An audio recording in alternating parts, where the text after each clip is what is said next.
जय हिंद। कक्षा 8 के सभी विद्यार्थियों को जय हिंद। तो राजस्थान बोर्ड के जितने भी छात्र हैं उनको सभी लोगों को जय हिंद। अब आप लोगों का जो 2 अप्रैल को आप लोगों का यहाँ पर सामाजिक विज्ञान का पेपर है, तो हम आप लोगों के लिए एक नया क्वेश्चन पेपर लाए हैं सामाजिक विज्ञान का। ये हमारा पहला क्वेश्चन पेपर है। इसके बाद आप लोगों को यहाँ पर 6 और सैंपल पेपर आपको अपलोड कर देंगे, जो कि आपके बिल्कुल हूबहू रियल पेपर की यहाँ तरह होंगे। तो आप लोग यहाँ पर सभी क्वेश्चन पेपर को देखेंगे।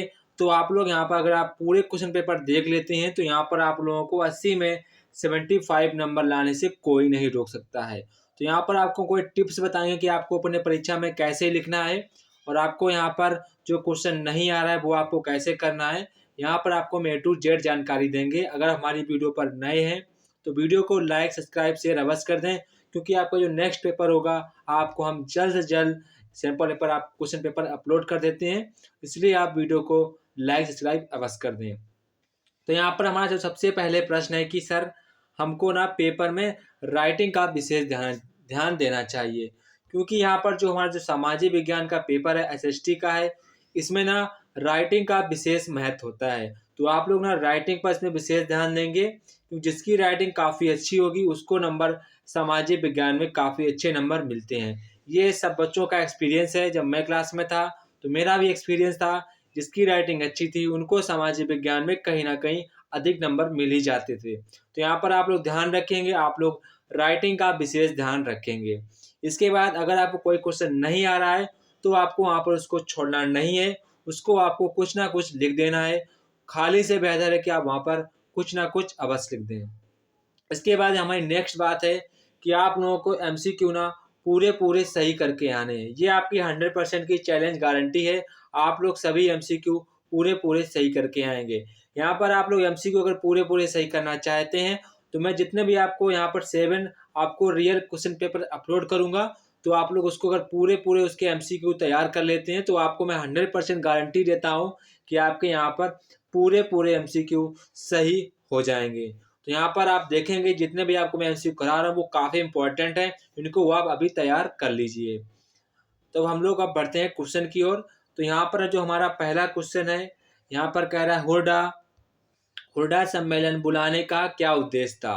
जो हुर्डा सम्मेलन हुआ था वो बेसिकली राजस्थान में मराठा शक्ति को रोकने के लिए हुआ था, तो ये भी सही है। इसके बाद अंग्रेजी प्रभाव को सीमित करने के लिए, ये भी बिल्कुल सही बात है। राजपूत राजाओं की एकता कम करने के लिए, ये भी सही है। उपयुक्त सभी, तो यहाँ पर हमारा सही जवाब क्या होगा, उपयुक्त सभी। यहाँ पर हमारा इसका सही जवाब होगा उपयुक्त सभी। इसके बाद यहाँ पर हमारा क्वेश्चन इंग्लिश में कह रहा था पर्पज ऑफ कॉलिंग द हुडा कॉन्फ्रेंस वाज। तो यहाँ पर क्या होगा, ऑल ऑफ एबव। तो यहाँ पर हमारा ऑप्शन नंबर डी वाला करेक्ट ऑप्शन हो जाएगा। इसके बाद यहाँ पर हमारा क्वेश्चन नंबर 2 है, प्रथम जनरल गवर्नर कौन थे। तो कौन थे, वारेन हेस्टिंग। कौन थे, वारेन हेस्टिंग जी थे। इसके बाद यहाँ पर क्वेश्चन इंग्लिश में कह रहा है the first governor general was. कौन होंगे, वारेन हेस्टिंग। यहाँ पर हमारा इसका राइट आंसर होगा। इसके बाद क्वेश्चन नंबर 3 यहाँ पर कह रहा है बिरसा मुंडा का संबंध किससे है। Birsa Munda is related to, तो इसका संबंध किससे था, झारखंड से था। किससे था, झारखंड से था। इसके बाद यहाँ पर हमारा क्वेश्चन नंबर 4 कह रहा है न्यायपालिका का प्रमुख कार्य है। तो यहाँ पर आपको बताना है कि बेसिकली जो न्यायपालिका जो मेन उसका फंक्शन होता है वो क्या होता है। The main function of judiciary उसका क्या होता है, विवादों को निपटाना, सही बात है। न्यायिक समीक्षा, ये भी सही है। मौलिक अधिकारों का संरक्षण, ये भी सही है। उपयुक्त सभी, तो यहाँ पर हमारा सही जवाब क्या होगा, उपयुक्त सभी। यहाँ पर हमारा इसका सही जवाब होगा। इसके बाद यहाँ पर हमारा क्वेश्चन नंबर 5 कह रहा है लोकसभा में सत्ताधारी दल का मुखिया होता है। तो लोकसभा में सत्ताधारी दल का मुखिया कौन होता है, तो यहाँ पर हमारा प्रधानमंत्री जी होते हैं। कौन होते हैं, प्रधानमंत्री जी होते हैं। तो आप PM पर टिक लगाएंगे। The head of ruling party in the Lok Sabha, तो क्या कहेंगे, प्राइम मिनिस्टर। इसके बाद यहाँ पर क्वेश्चन नंबर 6 कह रहा है नवीकरणीय संसाधन के उदाहरण हैं। तो क्या होगा, सौर ऊर्जा, पवन ऊर्जा, ज्वारीय ऊर्जा। सही जवाब क्या होगा, उपयुक्त सभी। यहाँ पर हमारा इसका सही जवाब होगा। इसके बाद यहाँ पर the example of renewable sources are. तो सही जवाब क्या होगा? ऑल ऑफ दीज यहाँ पर हमारा इसका सही जवाब होगा। इसके बाद यहाँ पर हमारा क्वेश्चन नंबर 7 है, निम्नलिखित में से मानव निर्मित संसाधन नहीं है। तो मानव संसाधन कौन सा नहीं? पुल तो मानव बनाते हैं, रोड भी बनाते हैं मानव, मशीन बनाते हैं। यहाँ पर प्राकृतिक गैस मानव नहीं बनाते हैं, तो यहाँ पर हमारा मानव निर्मित संसाधन नहीं है, तो वो क्या होगा? प्राकृतिक गैस, वो हमारा इसका सही जवाब होगा। इसके बाद यहाँ पर हमारा क्वेश्चन नंबर 8 है। तो क्वेश्चन नंबर 8 यहाँ पर कह रहा है, भारत सरकार ने आदिम जनजाति समूह की सूची में राजस्थान की किस जनजाति को शामिल किया है? तो किसे किया है? सहरिया को किया है। किसे किया है? सहरिया को। Which type of Rajasthan has been included in the list of primitive tribal group by the government of India? तो क्या होगा? सहरिया।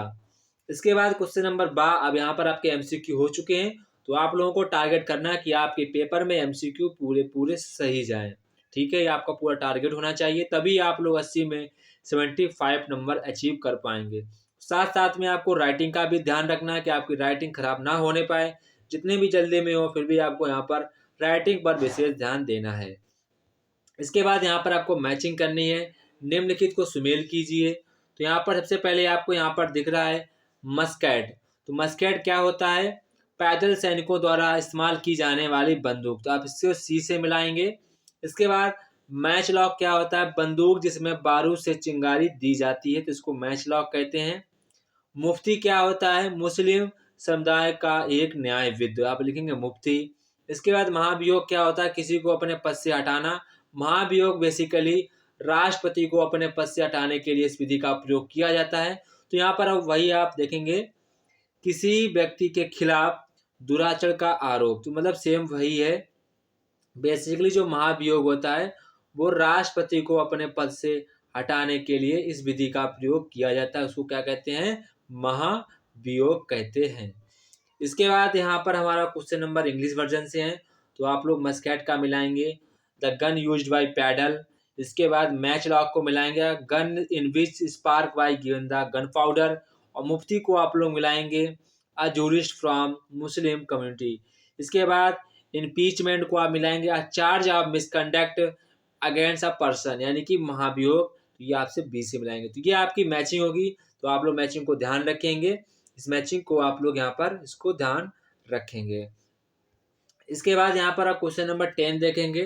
तो क्वेश्चन नंबर 10 यहाँ पर कह रहा है हाँ या ना में उत्तर देना, यानी कि सही या गलत आपको बताना है, तो आप हाँ ना या लिखेंगे। तो यहाँ पर कह रहा है लोग ही एक राष्ट्र के सबसे बड़े संसाधन है, बिल्कुल हाँ है, तो आप सही का टिक लगा देंगे, हाँ लिख देंगे। लोग सामान्य रूप से गर्म वायु में को पसंद करते हैं, लोग हाई क्लाइमेट को नहीं पसंद करते, मतलब कि लोग गर्मी को अधिक पसंद नहीं करते हैं। क्या कह रहा है? चरम जलवायु, मतलब कि बहुत अधिक गर्मी, उसको कोई पसंद नहीं करता है, तो आप लोग यहाँ पर क्रॉस का साइन लगा देंगे। खनिज निक्षेपों वाले क्षेत्र में अधिक घने बसे हैं, तो बिल्कुल सत्य बात है। इसके बाद औद्योगिक क्षेत्र रोजगार को अवसर प्रदान नहीं करते हैं, तो ये भी हमारा गलत स्टेटमेंट है, तो ये आपको यहाँ पर हाँ ना इसको ध्यान रखना है। इसके बाद आप इंग्लिश से हैं, तो आप इंग्लिश से कर सकते हैं the people are the biggest resources of nation, true होगा। People generally prefer extremely climate, false होगा। इसके बाद यहाँ पर areas with mineral deposit are more densely polluted, ये हमारा रॉन्ग होगा।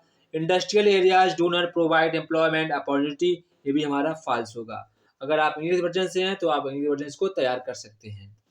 इसके बाद यहाँ पर हमारा क्वेश्चन नंबर 11 आता है, न्यूनतम वेतन कानून से क्या अभिप्राय है? What do you understand by minimum wage? तो यहाँ पर आपको बात ध्यान रखनी है, यहाँ पर आपको आंसर लिखने हैं, आपको कम से कम शब्दों में आंसर लिखना, क्योंकि यहाँ पर आपको केवल 2 नंबर का है, तो यहाँ पर आप सटीकता से इसका आंसर लिखेंगे। तो यहाँ पर कह रहे हैं न्यूनतम वेतन से क्या अभिप्राय है, तो यहाँ पर आप जानेंगे न्यूनतम वेतन क्या होता है। तो न्यूनतम वेतन हम लोग किसे कहते हैं? किसी संगठन को किसी विशेष कर्मचारी को किसी विशेष समय पर किसी विशिष्ट कार्य के लिए भुगतान की गई राशि को हम न्यूनतम वेतन कहते हैं। मतलब कि आप कोई भी कर्मचारी को उसके विशेष काम की जितनी जितनी राशि देते हैं उसको हम लोग क्या कहते हैं? न्यूनतम वेतन कानून से अभिप्राय है, मतलब कि उसको आपको अपना न्यूनतम वेतन देना पड़ेगा, वही हमारा मिनिमम वेज एक्ट कहलाता है। तो आप फिर से एक बार सुन लीजिए। किसी संगठन को किसी विशेष कर्मचारी को किसी विशेष समय पर किसी विशिष्ट कार्य के लिए भुगतान करना पड़ता है, उसको हम लोग क्या कहते हैं, न्यूनतम वेतन कानून कहते हैं। ये कानून बेसिकली 1948 में पारित हुआ था। कब पारित हुआ था? 1948 में यह कानून पारित हुआ था। तो आप इसको यहाँ पर इसको तैयार रखेंगे। इसके बाद यहाँ पर आप क्वेश्चन नंबर 12 देखेंगे तो क्वेश्चन नंबर 12 यहाँ पर कह रहा है महिला सशक्तिकरण की आवश्यकता के कोई दो रीजन लिखिए। तो यहाँ पर जो हमारा पहला रीजन होगा कि महिलाओं को सशक्त क्यों बनाया जा रहा है, तो यहाँ पर हमारा इसका पहला रीजन होगा यह महिलाओं के लिए कानूनी सुरक्षा प्रदान करते हैं। महिलाओं के लिए कानूनी सुरक्षा प्रदान करते हैं। क्या प्रदान करते हैं? कानूनी सुरक्षा प्रदान करता है। इसके बाद सेकेंड रीजन हो जाएगा हमारा यह अन्याय, लैंगिक पक्षपात और असमानता को दूर रखता है। तो ये हमारा इसका सेकेंड रीजन हो जाएगा। तो यहाँ पर आप बेसिकली और भी रीजन लिख सकते हैं, ये कोई रीजन स्पेशलिस्ट नहीं है, ये मैंने वही रीजन बताए हैं जो कि काफ़ी इंपॉर्टेंट है। इसको मैंने सेकेंड वाला बोला है उसमें 3 रीजन थे, मैंने आपको तीनों में एक ही में मर्ज कर दिया है। तो एक बार फिर से सुन लीजिए, अन्याय, लैंगिक पक्षपात और असमानता को दूर करना। तो अब देखो मैंने 4 वर्ड बोले हैं, 4 ये आपकी लाइनें बन सकती थी, इसलिए मैंने आपको तीनों चार लाइनों का एक ही में कर दिया। तो आप इसको तैयार कर लेंगे। इसके बाद यहाँ पर क्वेश्चन कह रहा है, क्वेश्चन नंबर 13, सन 1857 में मेरठ छावनी के सिपाहियों को नए कारतूस पर क्यों ऐतराज था? तो यहाँ पर एक ऐसी खबर यहाँ पर फैल गई थी, वहाँ पर ऐसी खबर थी कि वहाँ पर जो वहाँ पर सिपाही लोग कारतूस बना रहे थे, तो यहाँ पर उसमें न गाय एवं सुअर की चर्बी का इस्तेमाल किया जा रहा था। कारतूसों में किसका प्रयोग किया जाता? गाय एवं सुअर के मांस का, मतलब कुछ चर्बी का प्रयोग किया जा रहा था, जो कि हिंदुओं और मुसलमानों की यहाँ पर धार्मिक भावनाओं को लगातार ठेस पहुंच रही थी। क्योंकि जो गाय माता है वो हिंदुओं को रिप्रेजेंट करती हैं और जो सुअर है वो मुस्लिम वर्ग को रिप्रेजेंट करता है। तो यहाँ पर इसी कारण जो यहाँ पर हिंदुओं और मुसलमानों को उनके धार्मिक भावनाओं को लगातार ठेस पहुंच रही थी। इसी कारण यहाँ पर 1857 में मेरठ छावनी के सिपाहियों को कारतूस पर ऐतराज किया गया था। तो आप लोग यहाँ पर इसका सटीक से उत्तर लिखेंगे, सन 1857 में मेरठ छावनी के सिपाहियों को नए कारतूस पर ऐतराज किया गया। क्योंकि क्योंकि कारतूस बनाने में सुअर और गाय की चर्बी का उपयोग किया जा रहा था, इसीलिए हिंदुओं और मुसलमानों की धार्मिक भावनाओं को ठेस पहुंच रही थी। आपको बस ये लिख देना है, आपको पूरे नंबर मिलेंगे। इसके बाद यहाँ पर क्वेश्चन नंबर 14 देखेंगे। तो क्वेश्चन 14 यहाँ पर कह रहा है भीलवाड़ा को राजस्थान का मैनचेस्टर क्यों कहा जाता है? मैनचेस्टर बेसिकली उसको कहते हैं जहाँ पर कपड़े का उत्पादन सर्वाधिक होता है। तो यहाँ पर इसका आंसर आप लोग लिखेंगे, भीलवाड़ा को राजस्थान का मैनचेस्टर इसलिए कहा जाता है क्योंकि यह पूरे भारत में कपड़ा उद्योग के लिए प्रसिद्ध है। ये राजस्थान का कपड़ा उद्योग में 40% कपड़ा का निर्यात या उद्योग करता है। कितना करता है? 40%। और एक आप लोग बात ध्यान रखेंगे, भीलवाड़ा को टेक्सटाइल सिटी के नाम से भी जाना जाता है। किसे जानता है? टेक्सटाइल। भीलवाड़ा को टेक्सटाइल सिटी के नाम से भी जाना जाता है। इसको आप लोग ध्यान रखेंगे, ये आपके लिए काफी इंपॉर्टेंट है। तो राजस्थान का जो शहर है भीलवाड़ा, वो अपने आप में 40% कपड़ों का उत्पादन खुद से करता है, इसीलिए यहाँ पर भीलवाड़ा को राजस्थान का मैनचेस्टर कहा जाता है। इसके बाद यहाँ पर हमारा क्वेश्चन 15 कह रहा है, ईस्ट इंडिया कंपनी भारतीय किसानों पर नील की खेती करने हेतु दबाव डालते थे, क्योंकि कार्य स्पष्ट कीजिए। क्योंकि नील की खेती करने से वो लोग अपने नील की खेती को अपने बाहर विदेशों में बेच देते, जो कि काफ़ी अच्छी कीमत के साथ बिच जाती थी। इसी कारण यहाँ पर जो ईस्ट इंडिया कंपनी के जो अधिकारी थे वो भारत के किसानों पर जोर डालते थे नील की खेती करने के लिए, ताकि वो उनकी खेती से एक अच्छी रकम प्राप्त कर सकें। तो वहाँ पर आप लोग ऐसे लिख सकते हैं। इसके बाद यहाँ पर क्वेश्चन नंबर 16 कह रहा है कि निर्वाह कृषि के प्रकार पर वर्णन करें। तो यहाँ पर बेसिकली आपको निर्वाह कृषि के प्रकार लिखना है। तो पहला प्रकार लिखेंगे स्थानांतरित कृषि। क्या लिखेंगे? स्थानांतरित कृषि। दूसरा आप लोग यहाँ पर लिखेंगे आदिम खेती। इसके बाद यहाँ पर आप तीसरा लिखेंगे खानाब दोष, खानाब दोष पशुपालन लिखेंगे। इसके बाद लास्ट वाला लिखेंगे गहन कृषि। क्या लिखेंगे? गहन निर्वाह कृषि। यहाँ पर आप ये लिख सकते हो, नहीं भी अगर लिख देंगे तो काफ़ी अच्छी बात है, नहीं लिखेंगे तो भी आपका कोई गलत नहीं करेगा। यहाँ पर बेसिकली आपको 4 नंबर मिल जाएंगे। इसके बाद यहाँ पर कह रहा है क्वेश्चन नंबर 17, उद्योग शब्द का अर्थ स्पष्ट करते हुए कच्चा माल आधारित उद्योगों का वर्णन करें। तो ये आप लोग सब सेल्फ से करेंगे, काफ़ी इजी क्वेश्चन है। इसके बाद यहाँ पर क्वेश्चन नंबर 18 कह रहा है, कल्पना कीजिए कि आप 1850 के दशक एक गरीब परिवार में पैदा हुए हैं। उस समय सरकार द्वारा संचालित पाठशालाओं के कोई 2 राहें दें। तो यहाँ पर जैसे कि आप लोग 1857 में पहुँच जाइए, आप लोग सोचिए कि हम 1857 में हैं। उस टाइम स्कूलों में क्या स्थिति रही होगी, उस पर आप लोग उस टाइम की गवर्नमेंट को क्या राय देना चाहेंगे। तो मैं तो देना चाहूँगा कि वहाँ पर आप लोग सफाई सुथरा का ध्यान रखा जाए और यहाँ पर नियमित रूप से पढ़ाई कराई जाए। 2 रीजन रखे जाएँ, क्योंकि 1850 के दशक वहाँ पर लगभग हर कोई गरीब था और भुखमरी थी। तो यहाँ पर आप कैसे और लिख सकते हैं, गरीबी थी, तो गरीबी से आप बच्चे कमज़ोर हैं तो उनके यहाँ पर स्वास्थ्य पर ध्यान दिया जाए। तो आप ऐसे काफ़ी रीजन लिख सकते हैं। इसके बाद सेकंड वाला यहाँ पर कह रहा है, प्राथमिक कक्षा शालाओं में प्रवेश लेने के बाद आगामी कक्षाओं के अध्ययन के आधे बच्चे विद्यालय छोड़ देते हैं, क्यों? तो यहाँ पर आपको इसके 2 कारण लिखने हैं। तो काफ़ी इजी कारण है, क्योंकि वहाँ पर जो बच्चे होते हैं आगे की जो क्लासों में फीस काफ़ी हाई हो जाती है। तो यहाँ पर आप लिख देंगे महंगी फीस के कारण। इसके बाद यहाँ पर लिख देंगे कि अशिक्षा की कमी। तो 2 रीजन लिख देंगे, महंगी फीस के कारण, दूसरा लिख देंगे अशिक्षा की कमी। तो ये आप यहाँ पर दोनों हो जाएगा रीजन। इसके बाद यहाँ पर आपसे कह रहा है निम्नलिखित की तालिका पूर्ण करनी है। तो यहाँ पर आपको राज्य सरकार दिख रहा है, यहाँ पर आपको केंद्र सरकार दिख रही है। तो यहाँ से पूछ रहा है कौन से राजनीतिक दल अभी सत्ता में है। तो यहाँ पर आपको बताना, आपके जो आपका शहर है, राज्य सरकार है, उसमें आपकी यहाँ पर कौन सी पार्टी सरकार में है, और आपके केंद्र में कौन सी पार्टी है, वो तो पता है बीजेपी है। यहाँ पर राज्य में भी आपके जो राजस्थान बोर्ड में, यानी कि जो आपका राजस्थान राज्य है, उसमें आपके यहाँ पर कौन सी सरकार है, उसको आपको सरकार का नाम लिखना है। और आपको जो केंद्र सरकार है उसका नाम लिखना है मतलब कि भारतीय जनता पार्टी। इसके बाद यहाँ पर कह रहा है आपके क्षेत्र में निर्वाचित प्रतिनिधि का आपको यहाँ पर नाम लिखना है, जो कि आपके शहर में या जिले में हो। इसके बाद आपको केंद्र सरकार में नाम लिखना है श्रीमान नरेंद्र मोदी जी। इसके बाद कौन सा राजनीतिक दल विपक्ष में है, तो यहाँ पर आपको बताना है कि आपके राजस्थान में राज्य सरकार के जो विपरीत में कौन सी पार्टी लगातार खड़ी होती है। इसके बाद आपको बताना केंद्र सरकार में लिख देंगे कांग्रेस। क्या लिख देंगे? कांग्रेस। अगले चुनाव कब होंगे, तो आपको चुनाव के बारे में बताना है। आप इंग्लिश से हैं तो आप इंग्लिश को यहाँ पर देख सकते हैं। इसके बाद यहाँ पर क्वेश्चन नंबर जो नेक्स्ट होगा हमारा, वो यहाँ पर कह रहा है कि क्वेश्चन नंबर 20 कह रहा है, ऐसे 2 मौलिक अधिकारों के नाम बताइए जिनका कोई व्यक्ति अपनी प्रतिष्ठा व समता परक व्यवहार पर जोर देने के लिए प्रयोग करे। तो यहाँ पर अब हमारा पहला अधिकार होगा समानता का अधिकार। क्या होगा? समानता का अधिकार। क्या होगा? समानता का अधिकार। और दूसरा हमारा होगा शोषण के विरुद्ध का अधिकार। शोषण के विरुद्ध अधिकार। तो ये आप यहाँ पर लिख देंगे। इसके बाद यहाँ पर कह रहा है ऐसे किन्हीं 2 क्षेत्रों के वर्णन कीजिए जिससे हाशियाई समुदाय के पहचानों को प्रदर्शित हो। इसका आंसर आप लोग खुद से करेंगे, काफ़ी इजी है। ये आप लोग खुद से, अगर आपको नहीं आता तो अपनी कॉपी से तैयार कर लीजिए। काफ़ी इंपॉर्टेंट क्वेश्चन है, ये आ सकता है।